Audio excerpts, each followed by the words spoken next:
Bien-aimés en Christ, bonsoir et merci de nous suivre en direct de cette émission Asla et nous. Ce soir, nous venons chez vous avec un autre thème, la différence entre Dieu et les féticheurs. Avant d'en parler, je vais devoir saluer notre invité légendaire, Charles Mikungilundu. J'apprécie légendaire. Merci madame la journaliste, en tout cas, bien-aimés, mes très chers frères et sœurs, et très chers auditeurs, très chers téléspectateurs, en tout cas, je vous salue aussi. Je vous salue depuis ce plateau et je vous dis merci une fois de plus. Merci pour tout parce que vous avez été nombreux ces derniers temps à nous exprimer vos sentiments de satisfaction par rapport à la marche de cette émission.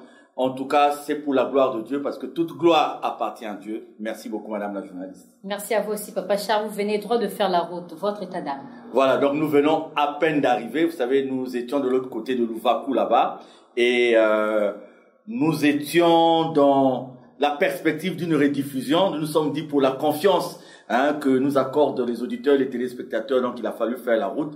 Vous voyez que nous venons à peine d'arriver et vous voyez même dans quel état nous nous trouvons. Mais par la grâce de Dieu, nous sommes là prêts pour débattre, pour échanger, parce qu'il s'agit d'un rendez-vous que nous attendons, ce rendez-vous fixé par Dieu depuis déjà quelques années, si on prend en compte la première émission Asla et nous. Bienvenue sur ce plateau. Avant de poursuivre cette émission, nous allons faire tour à la régie. Suivre un insert.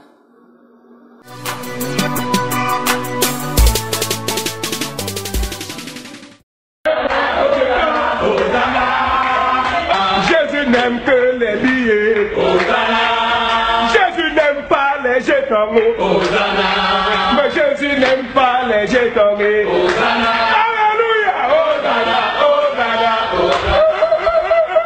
Hosanna, Hosanna, Hosanna, Hosanna, Hosanna, Hosanna, Hosanna, Hosanna.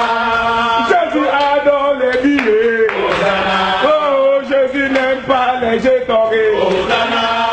Jésus n'aime pas les jetons.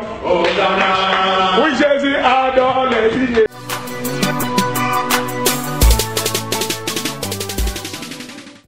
Merci la régie pour cet insert. Nous revenons à vous, Papa Charles. Qu'entendez-vous par la différence entre Dieu et les féticheurs?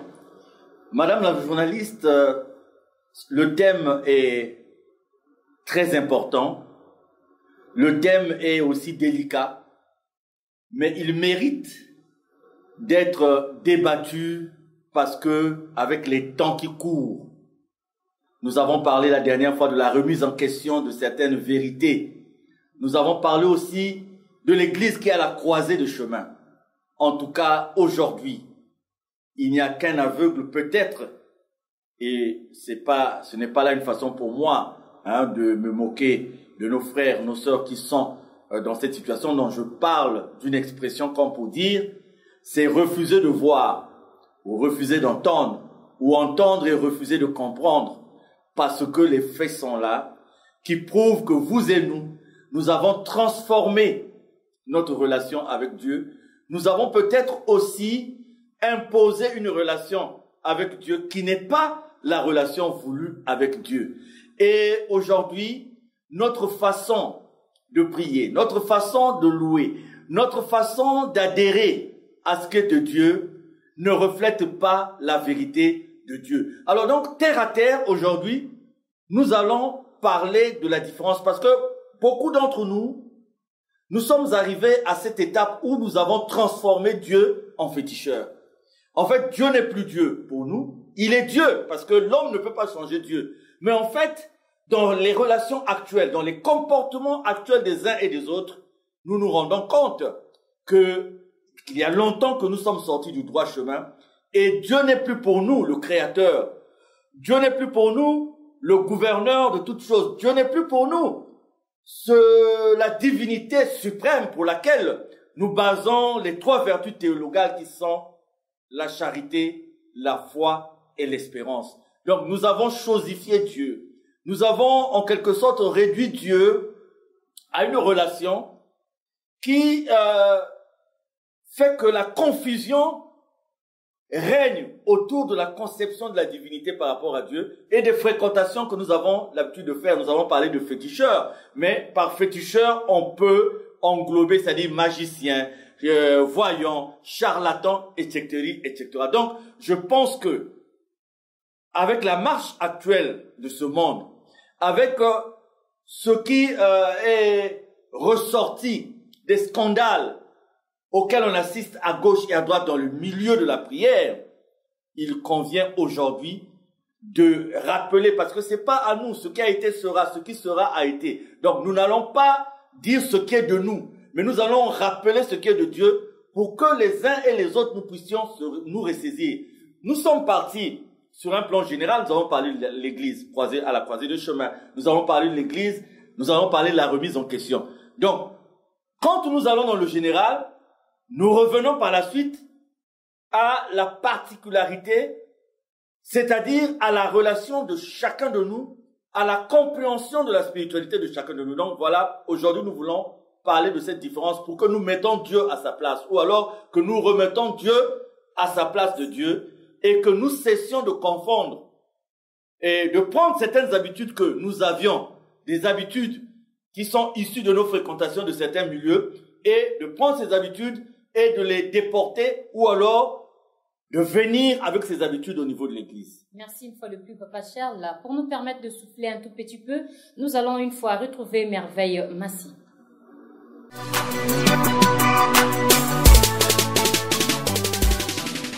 Eloko na mona pasi bandimi mutu ba yesi pasi na mboka. Soko na zolo ba bandimi ba yesi pasi na mboka, po balandi liloba ya Jésus te o alobaki avant oloba il faut balula lolemo na yo seti fois. Mais tela banzembo bozo yemba. Bongo lobako liwa ezo ya boepona nini. Ovani no pena ndako nzambo zo yemba. Kamata motema nanga nyonso pona esiko so bazimutema na yo oko vivre ndenge nini oh vivre te uzomona ngo allez ozubo yembila mino lisusu lelo toko kende na lola lelo toko allez avant kende na lola ko sala ni il faut kufa uzomona banzembo uzoyemba. Donc ezanga nango tina ezopesa biso pasi soko tali lisusu mutu nyonso aza reconnaissant na sena tangu tolobaka toza batu ya masumu bo yo mutu masumu ozososola te ozosenga nzambe kitisa moto na yo ezikisa nyonso ya munguna mukolo yo koswana eza musala ya nzambe oto ya munguna moto wana yo sengaki ekotiko ekamata mukolo yo kosala songi yango na vie na nga nzambe alobi nous tirons les condamnations nous-mêmes. Voilà. Ngala senga kana Yesu te banda na comprendre na Bible. Po kolonzoto Yesu a déclaré tata oyo tinda kinga na sala pona nga na sali yango na kokisi yango. Nga yeyo na silisi misala na nanga. Nazana ngako yako peme paina na yo. Mukola suka lobi na kena ngako pema pembeni ya loboko mobali ya tata. Ata naza zoba ngo vraiment. Muto silisi misala keko pema. Na déranger ye. Mais yoga ndenga lobi atikinga pamba te. Atikinga musungi nanga molimo mosantu. Nzambe tata musungi nanga molimo mosantu asunganga na nyoso. Esili na yango. Pero oh Yesu boye. Et puis en tout cas na comprendre kabino te. Allez ozo yemba pe Yesu azalia wa Yesu azalia. Lermoka ko changer. Mokolo Yesu akoya. Oya zawa mususu. Oka ko ya mususu. En tout cas na comprendre bino te. Na comprendre bino te. Et puis nzamba zana kanda ndego obenga na Satan. Bato obenga na Satan nzamba zana kanda na bino.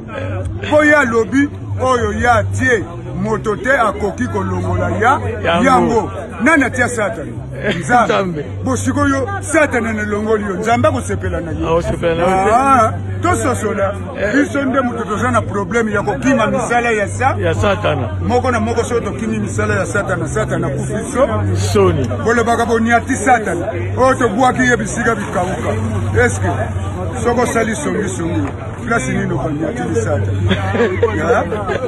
mutu anyati satana oyo akimi makambo mabe oyo akimi misala ya satana mpo niata satana ezali obéissance epai ya nzambe soko tosi nzambe satana kozala susu na force te na liboso na yo epui mpe yesu akoma kilo bokomisa yesu kilo mpo na nini bokoma wana koloba bandimi kati na yesu bandimi kati na yesu na français bien-aimé dans le Seigneur siko bino nyonso boza bandimi boni na mokili bokota kati na yesu yesu kozala pepe ntuka bochange fu bolobaka mpe boloba nde bandimi yesu kati na biso wana tokotambola na bomoko ozomona mpe nzambe aza na kanda nde basengelaka ye mbongo na nkombo na ye wana lite ya mafura boyoki yango bien edo oyoki yango o bokabila nzambe nzambe mpe alobi sikola bosengaka na nkombo na nga bambongo na nga nazokomango mokolo nga na kotuna mbongo na nga bosengaka na nkombo na nga oyo akozala na manka a problème.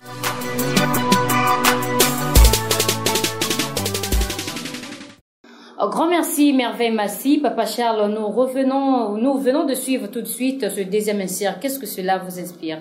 En tout cas, madame la journaliste, ça n'a l'air de rien, ça a l'air de l'humour, ça a l'air d'une blague ou de plusieurs blagues compilées dans l'événement dans l'élément, j'allais dire, que nous venons de voir. Mais je pense que dans le rire, il y a un grand enseignement. Dans le rire, il y a une grande leçon. Je vous assure, beaucoup de gens pensent que l'émission Asla et nous, que nous venons comme pour jeter de l'anathème sur les uns ou les autres, ou alors pour casser les intérêts des uns et des autres. Non. Nous partons sur un principe qui est simple. C'est-à-dire que nous sommes venus à Dieu, où Dieu nous a ramenés à la bergerie. Et en venant à la bergerie, en nous retrouvant au lieu où nous devons être, parce que nous venons sur cette terre selon la volonté de Dieu. Donc, en nous retrouvant dans ce lieu qui appartient à Dieu, si nous voulons évoluer dans ce milieu qui appartient à Dieu, si nous voulons évoluer dans ce qu'est la propriété exclusive de Dieu, il nous faut faire la volonté de Dieu, c'est tout. Donc, il ne s'agit pas, madame la journaliste, comme certains le pensent, et j'ai reçu quelques textos, quelques SMS, il y a quelqu'un qui m'a dit, Tika Kopa Baninga, osez déranger Kopa Baninga, ben moi je pense que prier est allé copter, c'est-à-dire que prier, c'est vraiment un engagement. C'est avant tout un engagement qui impose une disponibilité, un dévouement dans le respect de la volonté de Dieu. Donc, quand vous voyez le monsieur qui vient de passer, ça n'a l'air de rien, mais pour moi, ce sont des grands enseignements. C'est-à-dire que dans l'humour, il est en train de nous dire que beaucoup d'entre nous, il y a très longtemps, que nous croyons être sur le chemin tracé par Dieu, mais il y a longtemps, en fait, que nous sommes sortis de ce chemin. Permettez-moi, madame la journaliste, d'insister un tout petit peu. Parce que il se trouve qu'aujourd'hui, le nom de Dieu, pour ceux qui refusent de le reconnaître comme Dieu, comme le Créateur, en fait, le nom de Dieu est sali. Et cela vient renforcer des gens qui ont une certaine idée de l'Église, des gens qui ont une certaine idée de la prière. Les gens disent, mais à quoi bon aller à l'Église? À quoi bon aller à la prière si les comportements auxquels on assiste, ou alors la vie de ceux qu'on appelle chrétiens ou croyants, cette vie sur un plan de comportement, sur un plan de relation avec le voisinage, sur un plan de relation dans le domaine du travail, dans le domaine professionnel, si on trouve que la personne qui fréquente l'église n'a aucune différence avec la personne qui fréquente les féticheurs, la personne qui fait la magie. Donc, souffrez quand même que vous et nous, par la grâce de Dieu, que nous nous retrouvons devant cette vérité. Et il faut se retrouver devant cette vérité en toute humilité. Sinon, moi je dis ce qui est simple.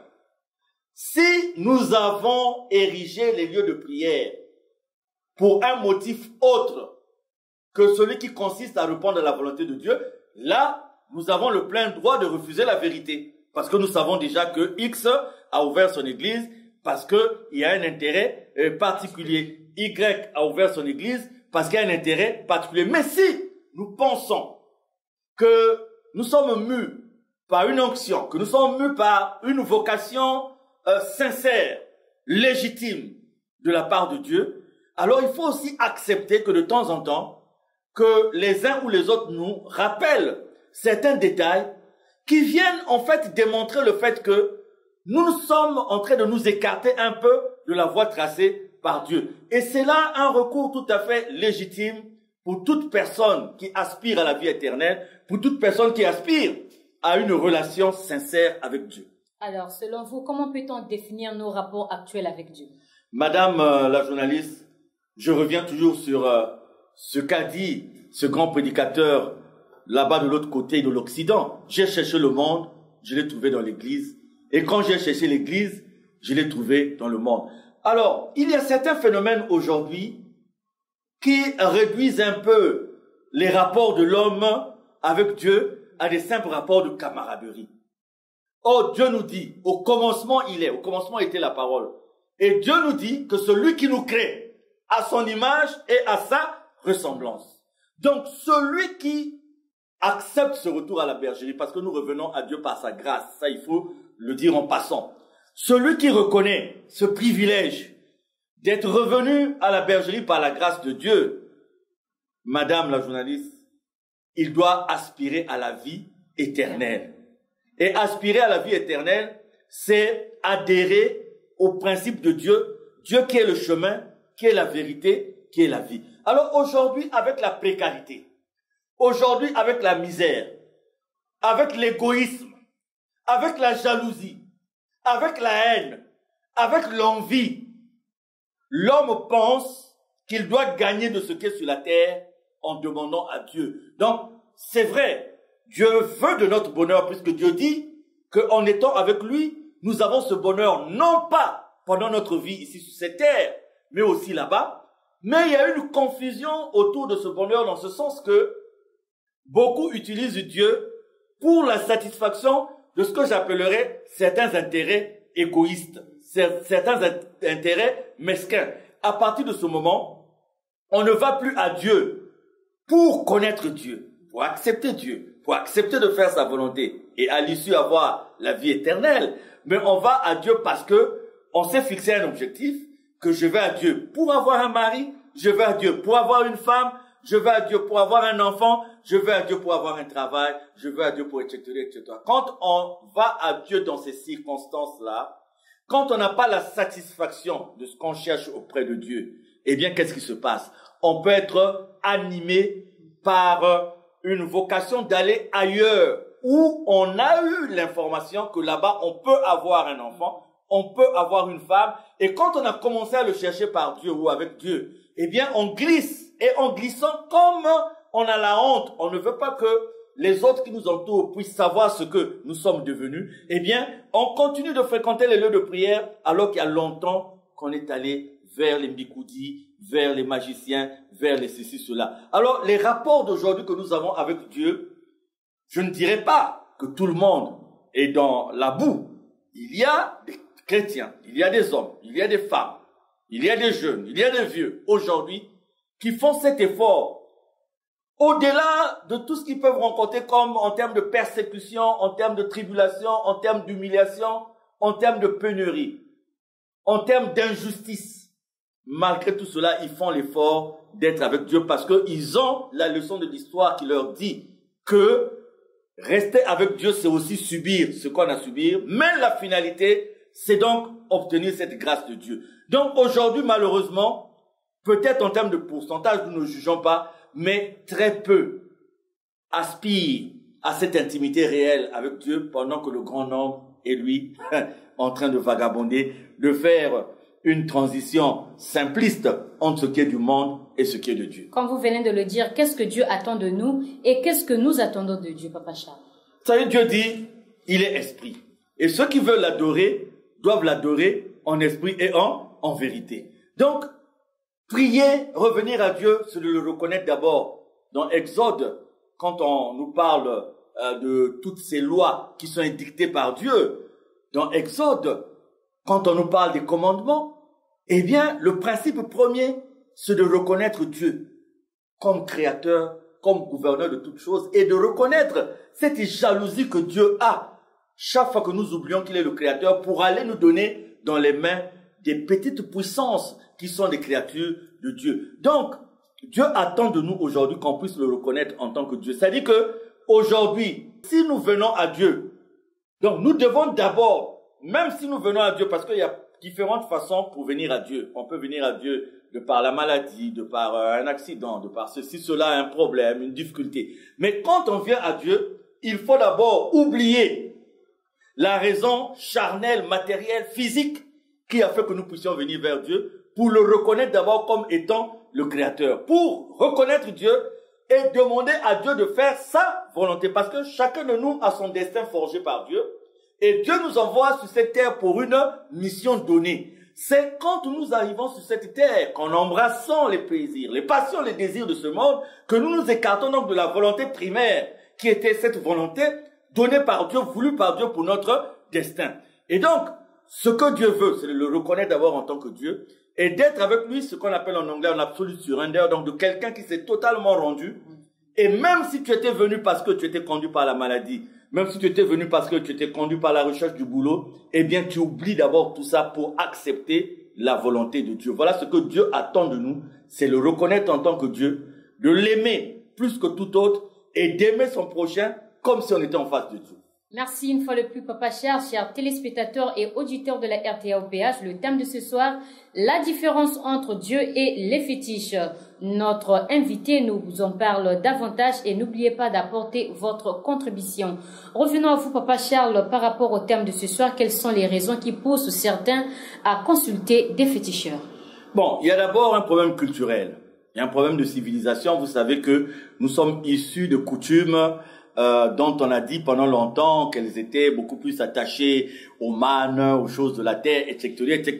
Quand vous prenez un pays comme le Bénin, vous allez vous rendre compte que souvent, l'enfant est initié depuis même le ventre de sa mère à certaines pratiques. Donc, il y a cet environnement culturel qui fait que nous avons quelque part une attirance pour ce qui est ésotérique, une attirance pour ce qui n'est pas de Dieu, pour ce qui est mystique. Et donc, on a l'habitude d'avoir toujours quelque chose, une protection. Donc, j'ai une protection, j'ai une gourmette. Et même quand le féticheur vous dit que la gourmette là ne doit pas se mouiller, eh bien, quand il pleut, vous vous transformez en protecteur de votre protection. C'est-à-dire, vous êtes obligé de l'enlever.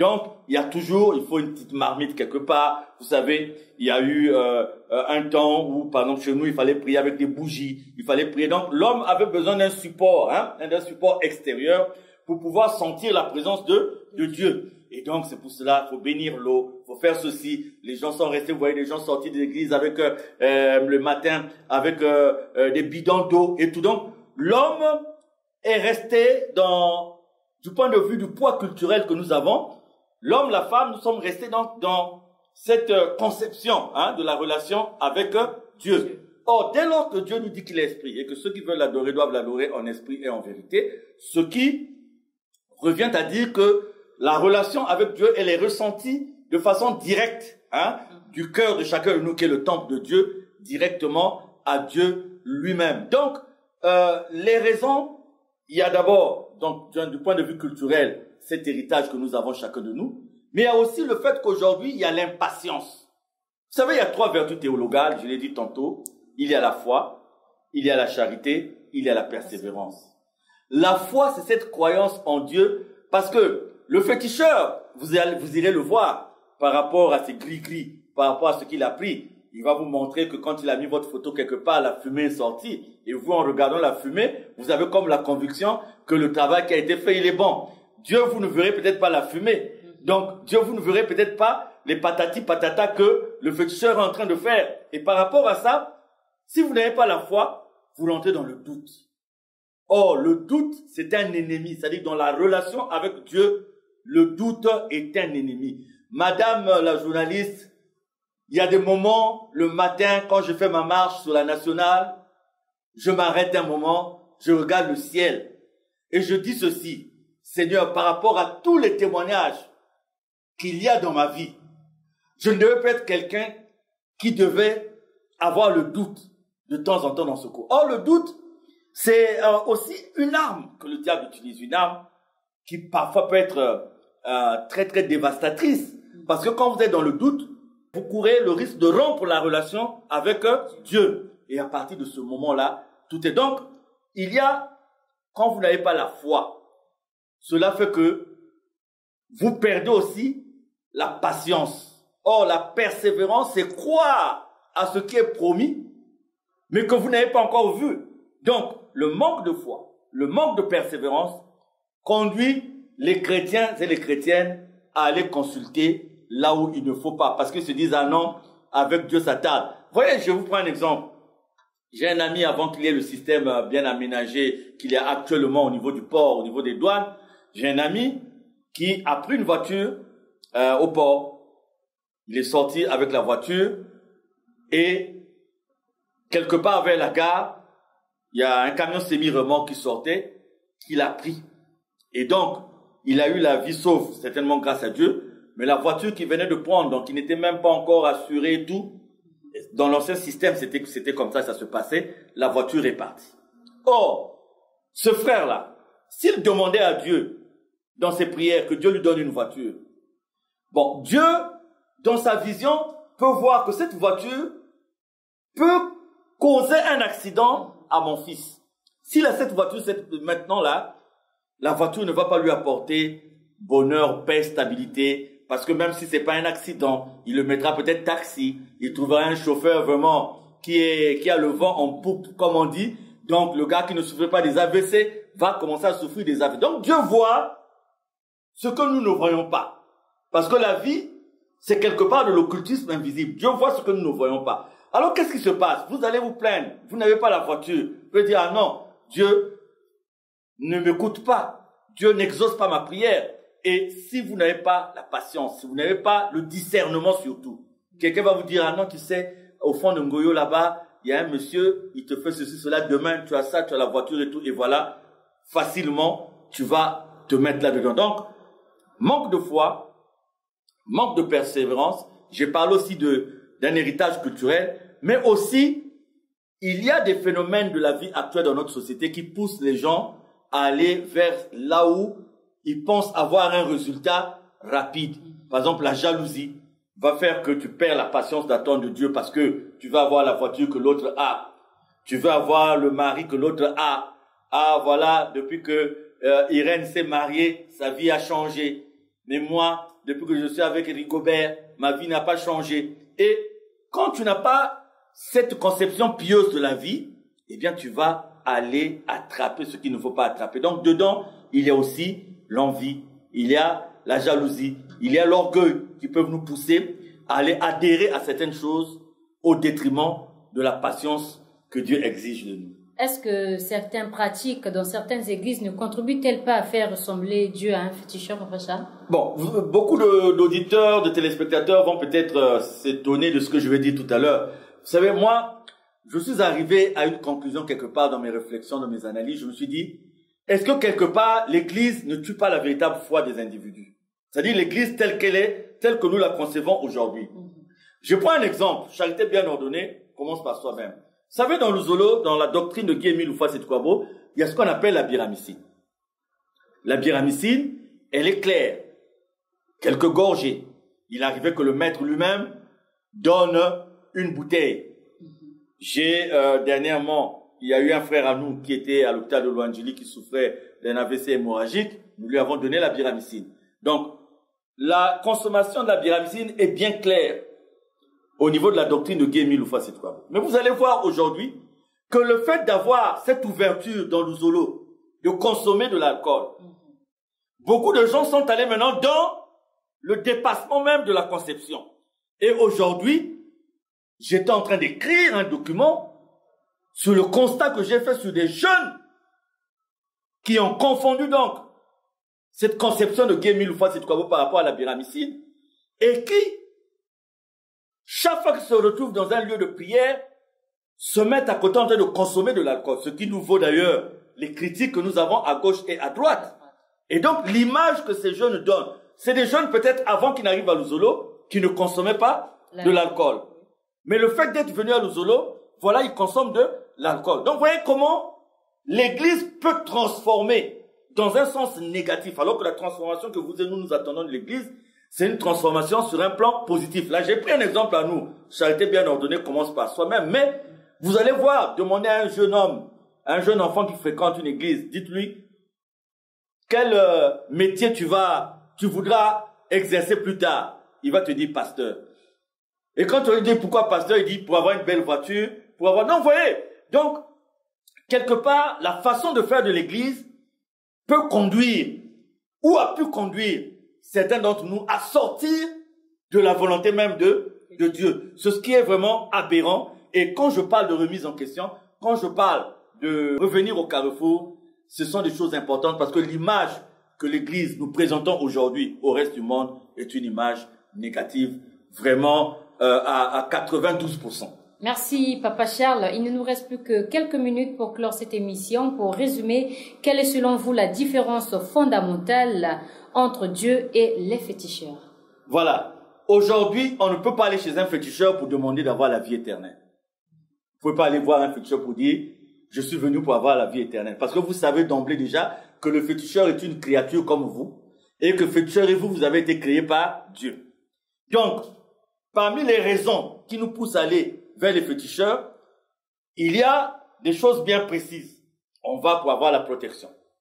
On va demander au féticheur, je veux la protection, parce que je sens que dans ma famille, il y a le diable, il y a ceci.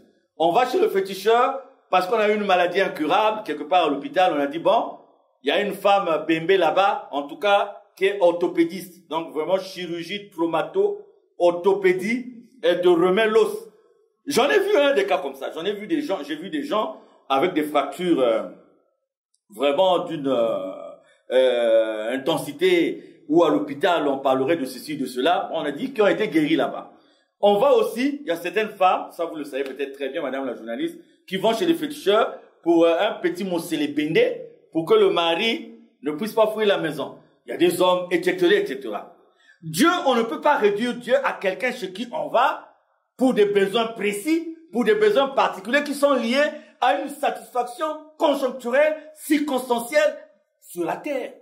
On ne peut pas aller voir Dieu pour l'amélioration de certaines situations de la vie ici sur cette terre, sachant que Dieu est la vie et que si nous allons à Dieu, c'est d'abord pour mériter ce privilège qu'il a fait en nous créant, en nous prêtant le souffle de vie et en nous envoyant sur cette terre pour faire sa volonté. Je voudrais, madame la journaliste, que les gens comprennent.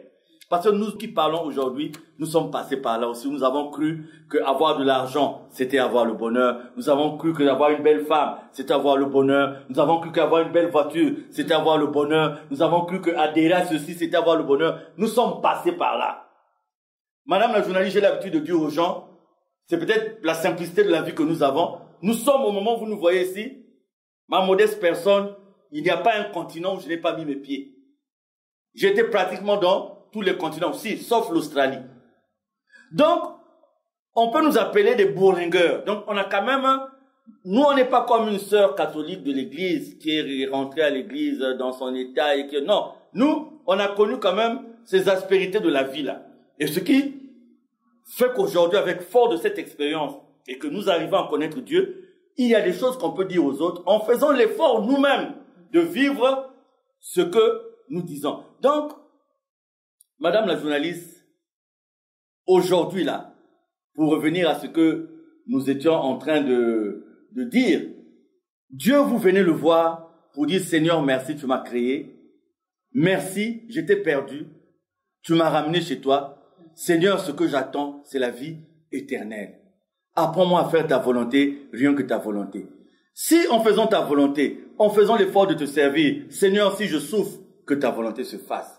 Si en faisant ta volonté, Seigneur, que je sois comblé d'une promotion quelque part sur le plan social, que ta volonté se fasse. Mais dans tout ce qui arrive dans ma vie, Seigneur, fais que ça soit ta volonté. Et dans le bonheur comme dans le malheur, que j'ai une joie de reconnaître ta primauté sur toute chose. Voilà la prière. C'est pas la prière spectacle d'aujourd'hui. J'appelle ça la prière spectacle. Parce que vous êtes quelque part embarqué dans une voie nocturne, dans une voie nuisible, et vous voulez que par les apparences, pour sauver les apparences, que les gens puissent croire que vous priez. Non, mes bien-aimés. Et puis nous, les dirigeants des églises, nous avons fait comme une symbiose entre Dieu et le féticheur. C'est-à-dire nous avons compris que nous avions en face nous des âmes faibles, des gens victimes des pressions de cette société. Donc on fait des petits jeux bizarres pour dire, écoutez, à 3 heures du matin, vous devez aller vous agenouiller devant tel arbre pour avoir ceci. Donc on a pris ce qui est de féticheur, on a embelli par la parole. Donc on a l'impression que c'est la parole, mais en réalité c'est pas la parole, c'est des pratiques de charlatans que nous avons amenées dans les lieux de prière, des pratiques de charlatans que nous avons amenées dans les églises. Il faut apprendre aux hommes d'accepter Dieu. Parce que vous savez, la foi, la charité, aimer l'autre sincèrement, la persévérance, c'est des choses qu'on ne peut pas avoir chez un féticheur. Parce que le féticheur, il va vous dire, soyez persévérant, puisque vous le payez. Donc lui, en retour, ou le magicien, il a l'obligation de résultats. Donc il doit vous produire des résultats. Donc lui, il vous parlera pas de la foi, de la persévérance, de la charité. Quelle charité? Quand vous irez par exemple prendre un fétiche pour mettre chez votre rival, ça sera pas la charité. Donc la différence entre Dieu et le féticheur, c'est une différence fondamentale. En allant d'abord du fait que le féticheur lui-même est une créature de Dieu. C'est pour ça, vous voyez que quand on parle de certains lieux, je ne veux pas citer des noms ici, vous voyez que pour attirer les gens, certaines personnes qui sont des féticheurs, qui sont des magiciens, se sont couvertes de la parole de Dieu, couvrent leurs actions par la parole de Dieu, et on vous donne un petit truc. Vous savez, j'ai discuté à Ouida au Bénin, Pamela, maintenant, j'étais à Ouida il y a quelques années, j'ai discuté avec une grande personne au Bénin, il m'a dit, mon frère, vous savez, quand vous venez me voir, si on vous avait jeté un sort, moi, je rentre en contact avec les gens qui vous ont jeté le sort. Je m'entends avec eux. Et eux, ils m'accordent 1 mois ou 2 mois. Et moi, je reviens, vous avez l'impression pendant 1 mois ou 2 mois que vous êtes guéri. Mais en fait, c'est le résultat de ce que j'ai traité avec les gars qui vous ont jeté le sort. Et 2 mois après, vous êtes obligé de revenir vers moi parce qu'il faut encore négocier. Et il a dit, il y a des moments où pour libérer quelqu'un, dans les négociations qu'il a, on va être obligé de demander à la personne de faire passer une autre. Donc, il m'a expliqué toute une série de réalités qui montrent que le féticheur ne peut pas être l'égal de Dieu et qu'on ne peut pas comparer un féticheur à Dieu à partir du moment où on n'a pas un féticheur qui est éternel. Or, Dieu, c'est l'éternité. Or, je ne connais pas un féticheur qui est éternel. Les féticheurs, ils meurent aussi. Et les féticheurs aussi, on les enterre. Si le féticheur était éternel, il ne devait pas être comme celui-là que j'ai vu la dernière fois en train de traverser la rue. Un coup de klaxon, il a sauté, il a crié, il est reparti. Donc il avait peur lui-même de la mort. Il y a une grande différence et c'est la raison pour laquelle nous devons, nous, dans les lieux de prière, aider les fidèles, par la grâce de Dieu, au nom de Dieu, à avoir une véritable relation avec Dieu. Et enfin, merci une fois de plus, Papa Charles, pour conclure. Quel appel lancez-vous à ceux qui nous suivent en direct ce soir? Papa Charles, Asla et nous, Madame la journaliste, en tout cas l'objectif que nous avons, par la grâce de Dieu depuis, c'est de nous apprendre à vivre une véritable prière, une véritable vie de prière. Aujourd'hui, malheureusement, nous sommes en train de nous écarter de la voie. Vous savez, il y a d'abord un grand débat, nous y reviendrons. Nous avons commencé la semaine passée, nous l'avons dit, c'est pas que c'est fini, nous allons revenir sur ce débat qui est une remise en question de certaines vérités reçues. Aujourd'hui, on vous parle, par exemple, j'ai suivi à la télé il y a des gens qui réclament le fait d'avoir découvert le tombeau de Jésus et que Jésus était même marié, etc., etc. Bon, il y a des études qui sortent. On vous parle de l'arche, certains auraient retrouvé l'arche de l'Alliance quelque part. Le monde est dans un parcours où, inévitablement, mais je dis bien inévitablement, certaines vérités reçues ne sont plus des vérités. Pas par le fait des hommes, parce qu'ils veulent parler, mais par le fait de l'histoire, de la science et tout. C'est-à-dire que tout vient pour démontrer ces choses. Donc, il va arriver un moment où certains d'entre nous, nous allons nous rendre compte que nous n'avons pas servi Dieu en réalité, mais nous avons servi des gens qui avaient leurs intérêts personnels. Et malheureusement, on va me dire, mais pourquoi les gens continuent à suivre X ou Y? Les raisons sont nombreuses. Parmi ces raisons, il y a la domination. Il y a des gens qui qui sont allés prendre des petites choses pour dominer les esprits faibles. Comme me disait une maman,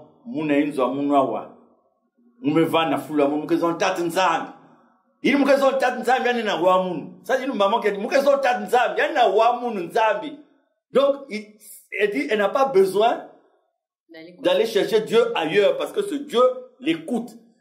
Nous devons revenir à cette relation. Je vous assure, si nous revenons à cette relation par une idée sincère, d'appeler Dieu, d'avoir Dieu avec nous, nous allons voir que beaucoup de gens qui prétendent parler au nom de Dieu auront honte sur cette terre.